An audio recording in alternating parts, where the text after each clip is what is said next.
I sometimes wonder if I hold some obscure world record for the most meticulously documented case of premeditated righteous payback against an HOA. Seriously. And the centerpiece? An 8-foot, utterly unflappable boa constrictor named Saraphina. Oh, and the HOA president, Karen McSterling, locked in my house with her. Good times. Drop a comment below. Let me know where you're watching from, because this story is wild from start to finish, and you're not going to believe the sheer audacity involved, or the glorious, slithering karma. It all started, as these things often do, with a freshly painted white picket fence. Not mine, mind you. Mine was a perfectly acceptable, bylaws-compliant shade of beige, just like everyone else's. No, this fence belonged to Mr. Henderson down the street, a lovely old gentleman who'd opted for a crisp white to match his window trim. And that, apparently, was the pebble that started the avalanche, orchestrated by our newly self-crowned queen, Karen McSterling. Karen McSterling. Even her name sounded like a $50 cocktail nobody actually enjoys but orders to feel important. She'd swept into the HOA presidency on a tide of vague promises about upholding community standards and enhancing property values, which in her lexicon translated to making everyone miserable with rules I invent on the fly. She drove a blindingly white Range Rover, always immaculate, usually parked slightly askew to take up 1.5 spots, as if to silently declare her dominion. Her wardrobe consisted of those stiff, expensive-looking linen outfits that scream, "I summer in places you can't afford," and her expression was permanently set to condescending disappointment. I'm a network security consultant. I work from home mostly, designing and implementing systems that keep sensitive data safe. Detail, patience, and an ability to foresee potential vulnerabilities are my stock in trade. Little did I know how useful those skills would become in suburban warfare. My house was my sanctuary, a meticulously kept, technologically fortified haven where I could decompress, and part of that sanctuary was Saraphina. She was a beautiful, 8-foot Argentine boa, calm as a Hindu cow, and lived in a custom-built, heavily secured, climate-controlled vivarium in my study. Totally legal, permitted, and nobody's business but my own. The first whisper of trouble came as a pastel yellow slip of paper tucked under my windshield wiper, a violation notice for unapproved foliage. Apparently, the small rosemary bush by my mailbox, which had been there since I bought the house, was now suddenly a threat to the aesthetic harmony of Northwood Estates. I read the notice, a faint smile playing on my lips. Rosemary? Seriously? I emailed Karen, attaching a photo of the bush, a copy of the HOA landscaping guidelines which listed rosemary as an approved plant, and a polite inquiry as to what precisely was the issue. Her reply was a masterpiece of passive-aggressive waffle, essentially saying that community perception was key, and my rosemary, while technically permissible, was perceived, by some read her, as overgrown. I trimmed the rosemary. I wasn't looking for a fight, just peace. That, I would soon learn, was not on Karen's agenda. The rosemary incident was followed by a warning about the color of my welcome mat. Too vibrant. Apparently, my tasteful navy blue was an affront to eyeballs accustomed to beige. Then a notice about my garden hose not being coiled with sufficient uniformity. Each time, I complied, documenting everything. My emails were polite, factual, and increasingly laced with an almost forensic level of detail regarding the bylaws she seemed to be either ignoring or inventing. Her obsession escalated. She started walking past my house multiple times a day, her eyes scanning, searching. My neighbor, Carol, a sweet woman who'd lived in Northwood for 20 years and had seen a few HOA presidents come and go, caught me one afternoon while I was bringing in groceries. "Mark," she said, her voice low, "be careful with Karen. She was asking me questions about you the other day." "Oh?" I feigned mild surprise. "What kind of questions?" Carol glanced around nervously. "Just general things. If you had pets, if you were home much during the day. Said something about needing to ensure internal property standards, were being met across the community, especially in homes with unusual hobbies. Unusual hobbies. The penny dropped. Saraphina. Someone, probably Karen herself after seeing me carry in a frozen rat delivery, had started a rumor. Snakes weren't explicitly banned by the bylaws, provided they were legally owned and securely housed, which Saraphina absolutely was. But I had a feeling Karen was looking for any pretext, any perceived ambiguity, to flex her power. I thanked Carol, my mind already cataloging this new piece of data. Karen wanted inside my house. The focus shifted from my overgrown rosemary and vibrant doormat to what might lie within. She sent an official-looking letter. Not an email this time, probably for dramatic effect, demanding access for a routine safety and compliance inspection. No specific cause cited, just a blanket demand. I consulted my lawyer friend Alex over a beer.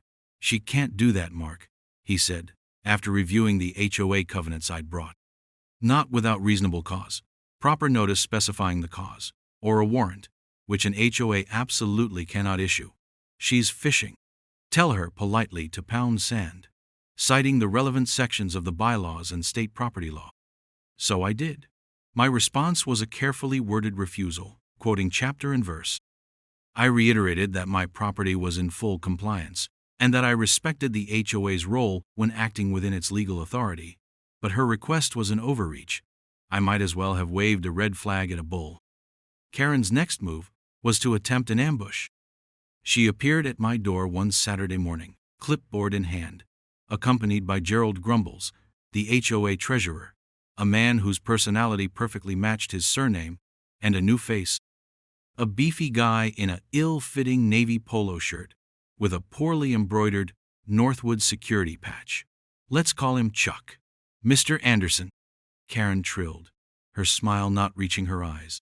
"We're here for the inspection." "Good morning, Karen." "Gerald, Chuck," I said calmly, not opening the screen door. "As per my previous communication, no inspection is scheduled or authorized. You don't have cause or right of entry." Karen's face tightened. "We have reports of potential bylaw infractions that could affect community safety. We will conduct this inspection." "Reports from whom? And what specific infractions?" I asked, my voice even.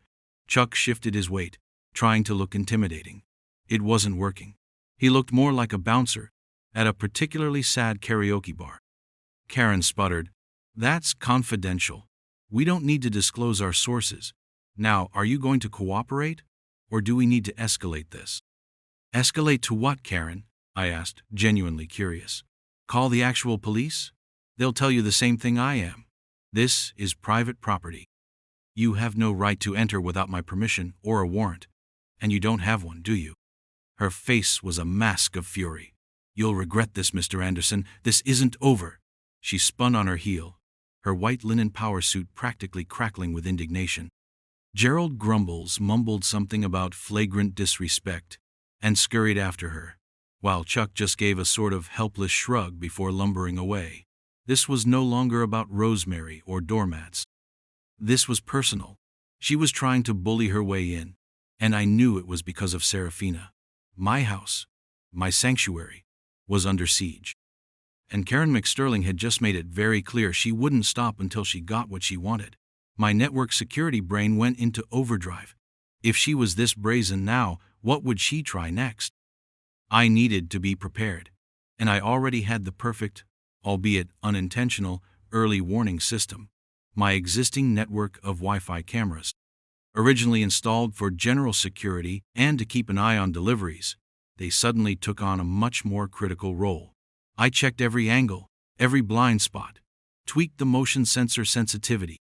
The thought of her actually trying to force entry seemed ludicrous, but Karen was proving to be exceptionally unreasonable. The gauntlet had been thrown down, and I had a feeling Karen McSterling was about to learn that some doors are best left unopened, especially when you don't know what, or who, might be waiting on the other side. Her parting shot, "This isn't over," echoed in my mind. She was right. It wasn't. But it wasn't going to end the way she thought. Not by a long shot. The failed Saturday morning ambush seemed to fuel Karen's obsession rather than deter it. The following week, was a barrage of petty aggressions. A notice about the non-standard hue of the paint on my garage door, the same paint that had been there for 5 years and matched the HOA's approved color palette precisely. Another for excessive noise, which was baffling as I live alone, work from home, and my loudest hobby is reading. I later found out from Carol that Karen had overheard my air conditioning unit, claiming it was distressingly loud. It was a brand new, top-of-the-line, whisper-quiet model. Each communication from her was increasingly unhinged, devoid of facts, dripping with a desperate need to assert authority. I responded to each with meticulous, documented rebuttals, CCing the entire HOA board on my replies, highlighting the relevant bylaws and Karen's apparent misinterpretations or outright fabrications. Some on the board were clearly uncomfortable with her crusade. I could see their digital footprints opening my detailed emails almost immediately. Gerald Grumbles, of course, remained her loyal, grumbling toad. Chuck, the security guy, started doing slow drive-bys in his golf cart, peering intently at my house. He wasn't exactly covert. One afternoon, I was watering my perfectly trimmed rosemary when he trundled past, his gaze lingering on my windows. I gave him a cheerful wave. He looked startled and sped up. It was almost comical, if it wasn't so unnerving. My primary concern remained Saraphina. Karen's veiled comments about unusual hobbies and internal property standards were clearly directed at her. I reread the HOA covenants. Pets were allowed, with standard provisos, not a nuisance, properly contained, legal. Saraphina ticked all those boxes. Her vivarium was more secure than Fort Knox, a custom-built masterpiece of reinforced glass, multiple locks, and integrated environmental controls. But Karen wasn't operating on logic. She was operating on ego and a thirst for control. I started making sure my external doors were always double-locked, even when I was home. My Wi-Fi cameras became my constant companions. I had them synced to my phone and laptop with motion alerts. I wasn't paranoid. I was prepared. My network security training ingrained in me the principle of assume breach, anticipate the worst-case scenario, and plan for it. Karen McStirling was my worst-case scenario, personified in a crisp linen suit. Carol, my friendly neighborhood oracle, provided the next crucial piece of intel. She caught me taking out the trash one evening. "Mark," she whispered, "I heard Karen talking to Gerald at the community pool today. She's furious. She was saying something about finding a way to do an emergency wellness check on your property. She mentioned hearing strange noises and being concerned for your welfare." I thanked Carol, my blood running a little colder. A trumped-up wellness check. That was her angle. It was flimsy, legally speaking, but Karen wasn't playing by legal rules. She was playing by Karen rules. This required a new level of preparedness. I reviewed the footage from my cameras over the past week. Karen's drive-bys, Chuck's ponderous patrols. They were scouting. I had a camera covering my front door, one on the back patio, one in the garage, and several inside covering main access points, originally for package deliveries, and keeping an eye on things if I was away. The internal ones were crucial now. My study, where Saraphina's vivarium was located, had excellent coverage. This wasn't just about catching them, it was about ensuring there was irrefutable proof of their actions, frame by frame. I decided a small upgrade was in order. I bought a couple of extra, smaller Wi-Fi cameras with good night vision and audio recording capabilities, placing them strategically to cover any remaining blind spots, particularly around the rear entrance and the hallway leading to the study. I also ensured my smart home system was functioning perfectly. Remote lock controls, lights, even the thermostat. The thought of what I might have to do started to form, not as a concrete plan, but as a contingency. Saraphina, of course, was oblivious to the suburban drama unfolding. She spent her days dozing in her perfectly regulated environment, or occasionally cruising around her spacious enclosure. She was an incredibly gentle creature, more curious than confrontational. Her sheer size was what tended to unnerve people unfamiliar with large snakes. 8 feet of placid muscle can be intimidating, even if it just wants to know if your handbag smells interesting. The emergency pretext was Karen's ace in the hole, or so she thought. She needed a trigger, and I inadvertently gave her one. I had a plumbing issue, a minor leak under the kitchen sink. I called a plumber, and they were scheduled to come out on a Wednesday morning. I'd have to be there, obviously. I mentioned this to Carol in passing when she asked how I was. A mistake. I'm sure she didn't mean any harm, but Carol was a bit of a chatterbox, and Northwood Estates was a rumor mill. Word undoubtedly got back to Karen. Mark Anderson is having work done. People will be in and out of his house. That Wednesday morning, I got an email from Karen. Not a notice, not a letter, but a short, almost smug email. Mr. Anderson, due to concerning reports and observations, Northwood Security will be conducting an external property assessment today to ensure no bylaw infractions are visible from the perimeter. We trust your property will be in full compliance. External property assessment. Sure, Karen. I knew what that meant. It was a pretext to snoop, and if she thought she saw an opportunity, she'd take it. The plumber arrived at 9 a.m., fixed the leak in under an hour, and left by 10 a.m. I made sure to walk him out, being visible, making it clear the work was done and I was still present. I suspected Karen, or her minion Chuck, would be watching. I then made a show of leaving. I got in my car, backed out of the driveway, and drove down the street, turning the corner out of sight. But I didn't go to work. I parked 2 streets over, in a spot where I had a clear view of anyone approaching my cul-de-sac, and pulled out my laptop. Wi-Fi cameras on, motion alerts active, volume up. Time to see if Queen Karen would take the bait. I settled in, my laptop screen showing a grid of live feeds from my house: front door, back patio, living room, kitchen, hallway, study. Everything was quiet. Saraphina was a motionless coil in her vivarium. An hour passed. Then another. My coffee grew cold. Maybe she'd chickened out. Maybe my very visible presence earlier had deterred her. Just as I was starting to think it was a false alarm, a motion alert pinged on my laptop. The front door camera. There she was. Karen McSterling, in a pale yellow linen pantsuit today, stepping out of her gleaming white Range Rover.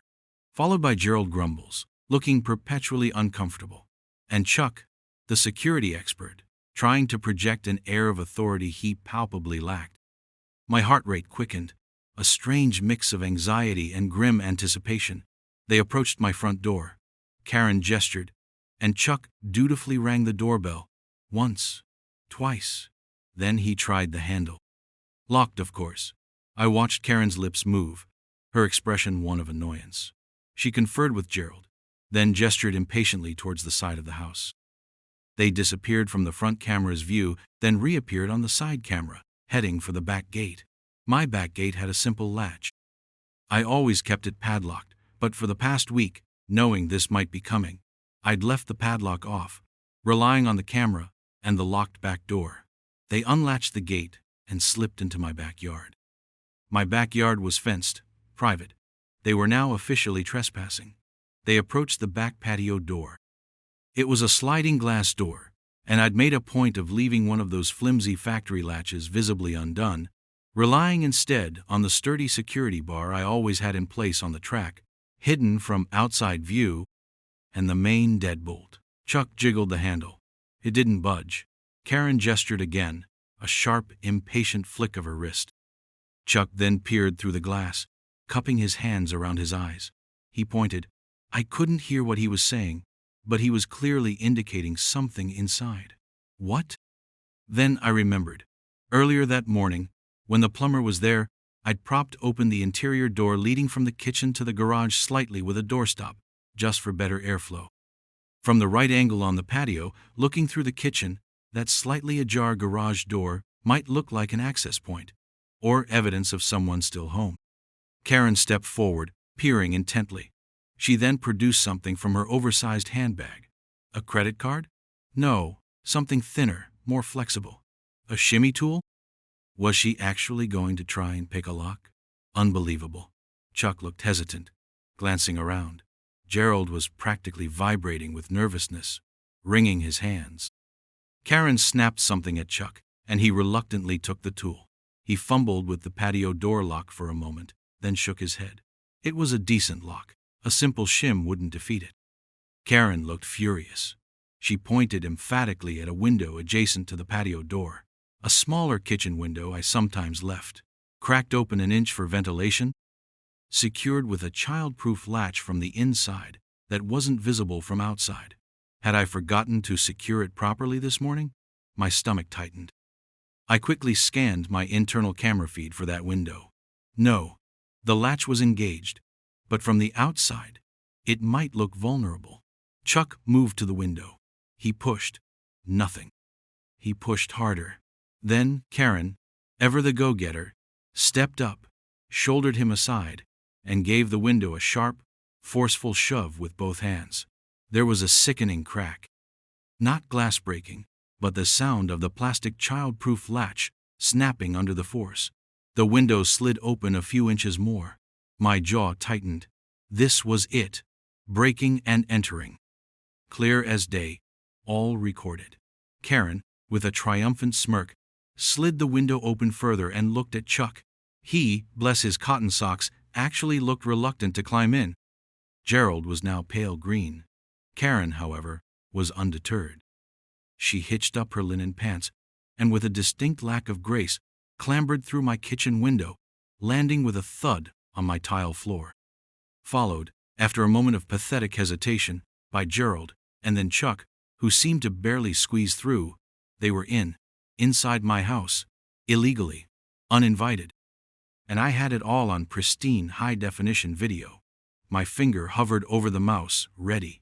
Phase 1 of their illegal operation was complete. Phase 2 of my operation was about to begin.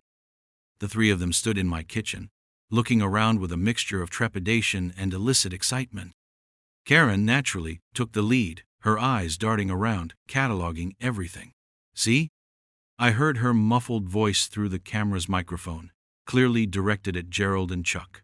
Unsecured. Anything could happen. We're performing a vital community service. Vital community service. Right. I watched as they moved out of the kitchen and into the living room. Chuck kept glancing nervously over his shoulder, while Gerald trailed Karen like a frightened pug. They weren't looking for a water leak or a structural issue. Their path was deliberate. They were heading towards the hallway that led to the bedrooms and, more importantly, my study. Karen's pace quickened. She was on a mission. This was her moment of triumph, her chance to find the evidence she so desperately craved. My study door was closed. I watched her reach for the knob, a little smirk playing on her lips. She probably imagined bursting in to find Saraphina roaming free, a clear violation of some imaginary bylaw. She opened the door and peered in. On the camera feed from inside the study, I saw her silhouette fill the doorway. Then she stepped inside, Gerald and Chuck crowding in behind her, craning their necks. Saraphina's vivarium was prominent, a large, beautifully naturalistic enclosure against the far wall, and at this moment, it was, to all outward appearances, empty.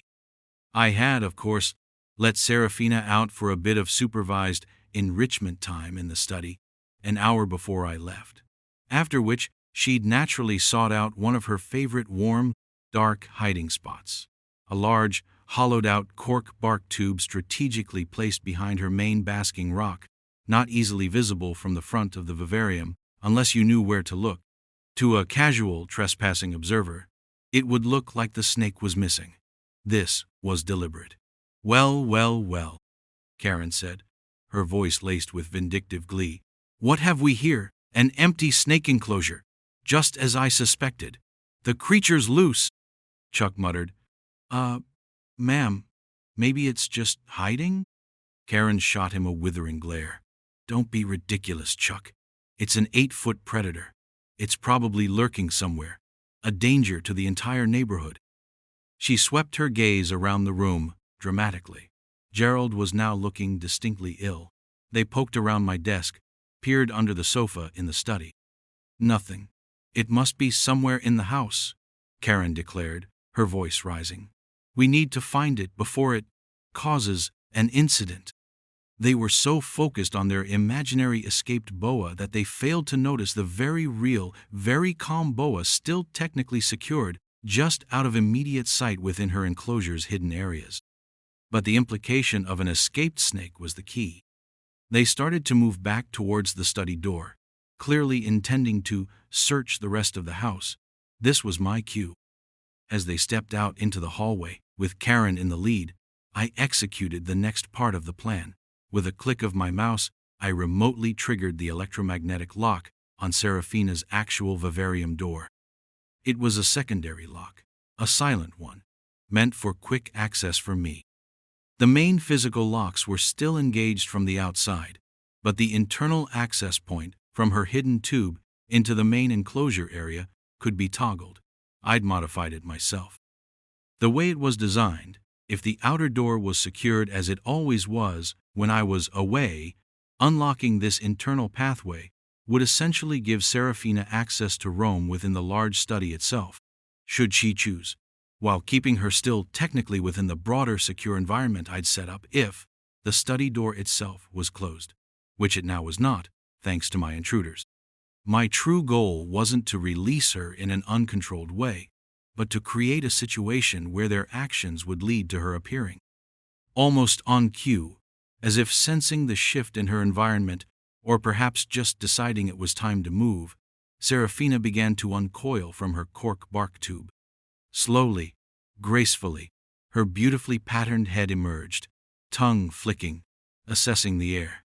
She then began to move towards the open front of her vivarium, the part now accessible due to their illegal entry and my subtle remote tweak that allowed her free movement inside the study, even if the main vivarium door looked closed. Meanwhile, Karen, Gerald, and Chuck were now in the hallway just outside the study. "Check the bedrooms," Karen commanded Chuck. "Gerald, you search the living room again." As Chuck moved towards the guest bedroom, Karen herself turned back towards the study, perhaps for one last triumphant look at the empty enclosure that proved her right. And that's when she saw her. Saraphina, all 8 feet of her, was now calmly and majestically slithering out of the front access of her vivarium, which Karen had left ajar when she'd previously confirmed it was empty, and onto the floor of my study. She wasn't aggressive, she wasn't fast, she was simply there, an undeniable, 8-foot-long reality. Karen stopped dead in her tracks. Her mouth fell open. No sound came out, just a choked gasp. Her face, moments before flushed with self-righteous victory, turned a shade of white that almost matched her Range Rover. Saraphina, oblivious to the drama, continued her placid exploration, her iridescent scales shimmering under the study lights. She moved with a fluid grace that was almost hypnotic. I watched, a grim satisfaction settling in. Then Karen found her voice. It wasn't a word, it was a shriek. A high-pitched, glass-shattering shriek that echoed through the house and probably set off car alarms down the street. Snack! The effect was instantaneous. Gerald, who had been nervously poking at a decorative cushion in the living room, yelped and spun around, his eyes wide with terror. Chuck, who had just opened the guest bedroom door, slammed it shut and visibly jumped back as if the snake was already in there with him. "It's out! It's out!" Karen screamed, stumbling backwards into the hallway, nearly tripping over her own expensive sandals. "It's huge! It's coming this way!" Saraphina, in reality, was merely investigating the edge of my desk, her tongue flicking curiously at a dropped pen. She wasn't coming their way, so much as simply existing in her own space, which they had invaded. But in their panic-stricken minds, she was a jungle predator, closing in for the kill. This was going even better than I'd hoped, and the best part? My smart home system was purring. As they'd clambered in through the kitchen window, I'd used my phone to remotely engage an extra security bolt on the back patio door they'd tried earlier. The front door was already deadbolted. The window they'd broken in through was too small and awkward for a quick escape, especially in a panic. They were, for all intents and purposes, trapped, with Saraphina. And me, watching every glorious, panic-stricken second on my laptop, miles away, sipping on a now lukewarm but incredibly satisfying coffee.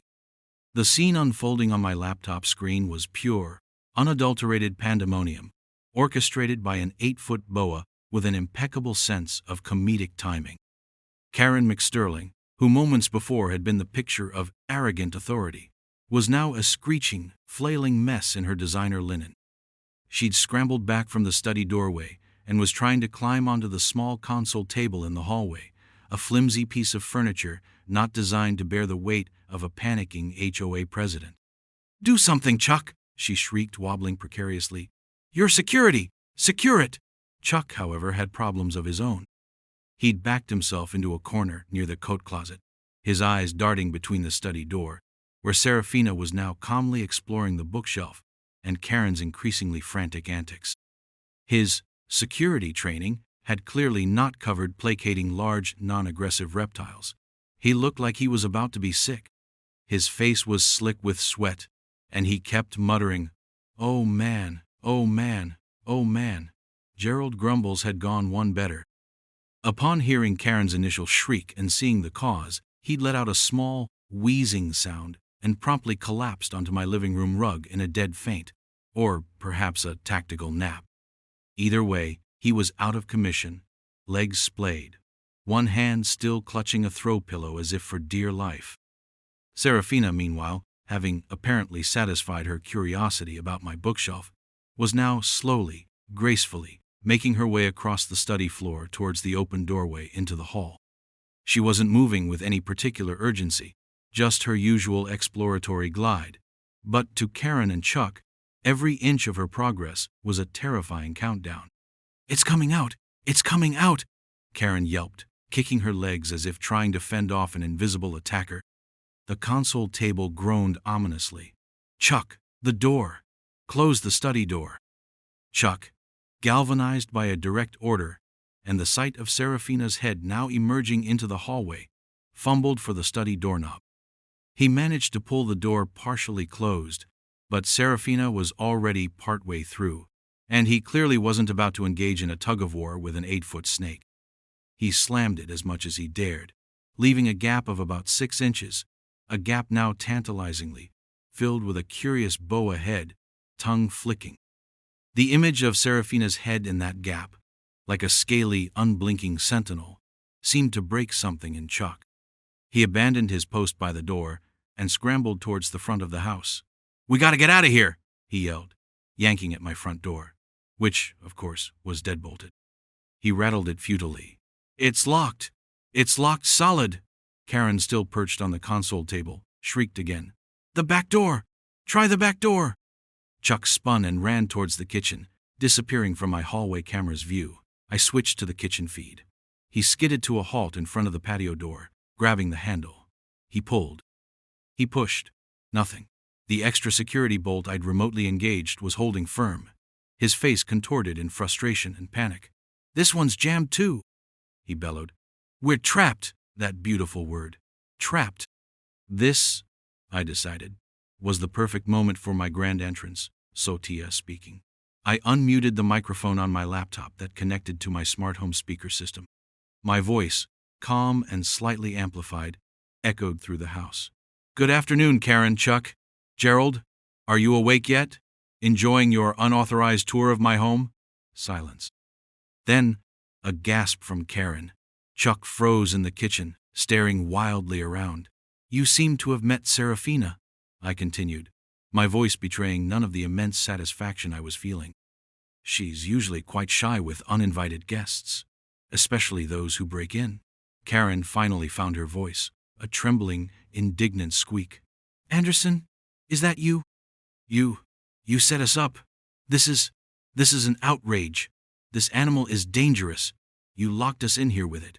"Actually, Karen," I replied, my tone mild, "you and your associates are the ones who committed breaking and entering. A felony, I believe. I have it all on rather high-quality video, by the way. Quite the performance. As for Saraphina, she's a perfectly legal, licensed pet, and she was secure in her vivarium. Or at least, she was, until you and your team decided to force entry into my home and, apparently, in your subsequent ransacking for violations, somehow managed to compromise her enclosure after you decided she'd escaped. Tsk, tsk. Such carelessness. I wonder what the police will think of your little adventure. Chuck yelled from the kitchen. He's watching us! He can see us! He looked up at the kitchen camera, his eyes wide with dawning horror. Yes, Chuck, yes I can. Karen started to bluster, even from her precarious perch. This is an illegal entrapment. We were performing an emergency wellness check. We had concerns. Concerns based on what, Karen? I asked smoothly. Fabricated reports? Your own overactive imagination?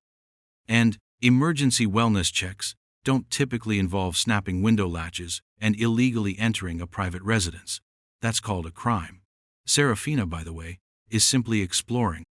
She's probably more scared of your shrieking than you are of her, though I admit your reaction is rather entertaining. Saraphina, as if on cue, decided the hallway was interesting after all.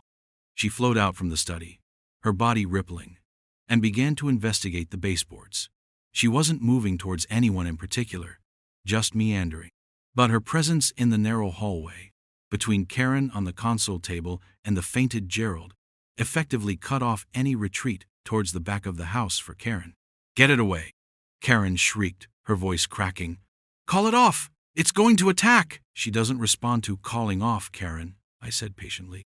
She's a snake, not a golden retriever, and she only attacks if threatened. So far, the only ones doing any threatening and breaking laws today are you lot.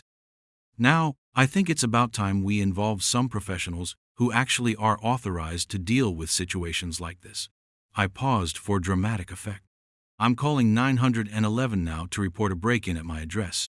And I'll be sure to mention that the perpetrators, who are still on the premises, appear to have also disturbed my legally owned, rather large, pet snake.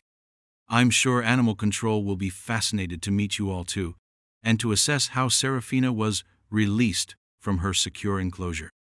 The silence on their end was palpable.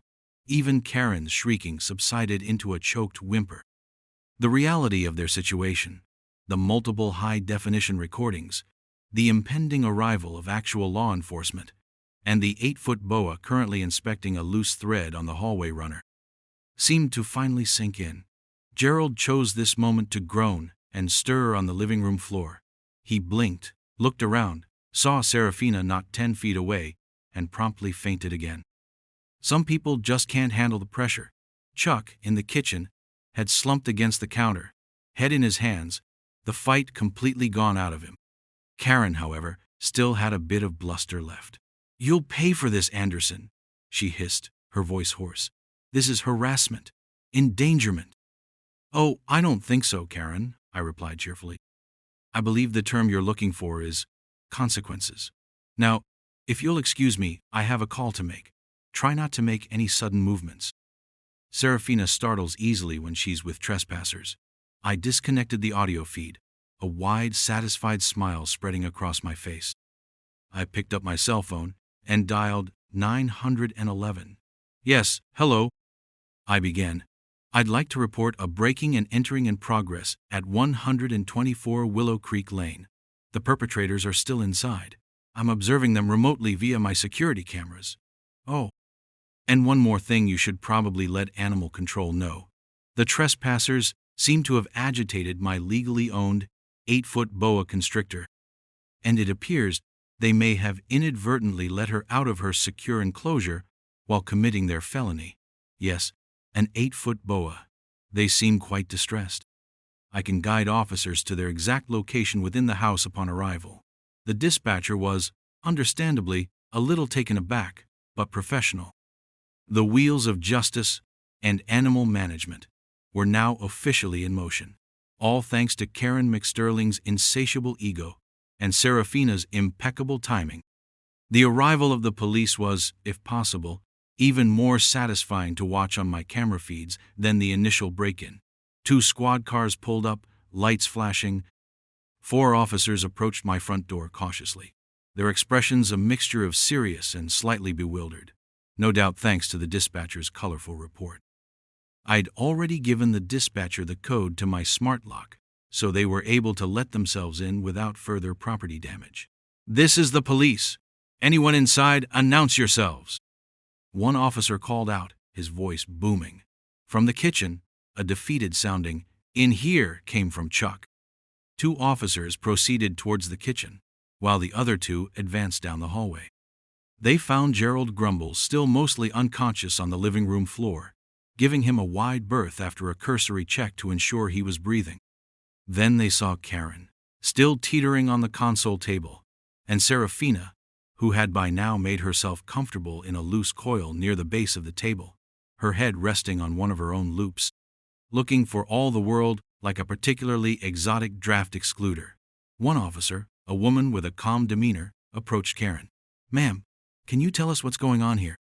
Karen, her face tear-streaked, and her expensive linen suit now looking decidedly rumpled, pointed a trembling finger at Saraphina. That thing. He locked us in here with that monster.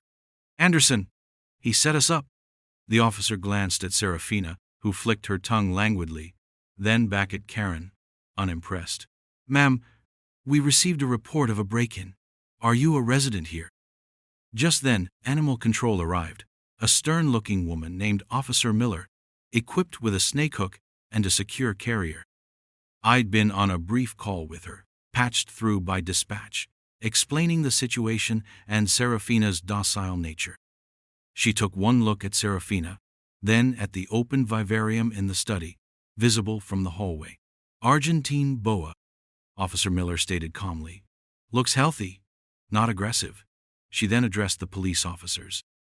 "Owner says she was secured, and these individuals broke in and possibly released her during their unauthorized entry. They claimed she was missing before she even appeared, from what I understand. Sounds like they were looking for trouble and found it in an unexpected form." The police officers then began to question Karen and a now vertical but wobbly Gerald and Chuck, who'd been escorted from the kitchen. Their stories were a jumbled mess of emergency wellness checks, concerns for safety, and unsecured predators. It all fell apart under the calm, methodical questioning of the officers, especially when contrasted with my earlier detailed statement to dispatch about their forced entry and the timeline. I'd already emailed the lead officer access to the cloud storage containing all the video footage. While one officer took their statements, another was on his radio, presumably getting a summary of the video evidence. His eyebrows kept rising. The real beauty of it was that Karen, in her panic and desperate attempt to villainize me, kept digging her own hole deeper. "He deliberately put that snake there to trap us," she insisted.